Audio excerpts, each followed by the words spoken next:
ভাৰতবৰ্ষ গণতন্ত্ৰৰ দেশ, বিশ্বৰ বৃহত্তম গণতন্ত্ৰৰ দেশ আৰু গণতন্ত্ৰৰ নাগৰিক হিচাপে নিজৰ ভোটাধিকাৰ সাব্যস্ত কৰিব পাই যথেষ্ট সুখী অনুভৱ কৰিছোঁ। আজি ৰাতিপুৱাৰ পৰা আমাৰ এই অঞ্চলত যথেষ্ট বৰষুণ দি আছে, আপোনালোকে দেখা পাইছে।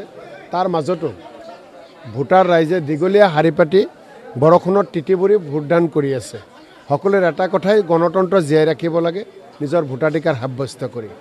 মই ইতিমধ্যে নিজে ভোটদান কৰিলোঁ। বৰপেটা লোকসভাৰ কংগ্ৰেছৰ দলৰ মনোনীত পদপ্ৰাৰ্থী দীপ বায়ন ডাঙৰীয়াক। গতিকে সকলো ৰাইজকে, ভোটাৰ ৰাইজকে ধন্যবাদ জনাইছোঁ। বৰষুণত তিতিবুৰি হ'লেও ভোট দিছে আৰু এটাই স্বাৰ্থ সকলোৱে কৈছে তিতি বুৰিম লাগে, যি হ'ব হ'ব, কিন্তু নৰেন্দ্ৰ মোদী ডাঙৰীয়াৰ শাসনকালত আমি য'ত 10টা বছৰে কষ্ট পাই আছোঁ, জ্বৰত 3 দিন কষ্ট পাম, তথাপি নৰেন্দ্ৰ মোদী ডাঙৰীয়াৰ শাসনৰ তলত নাথাকোঁ।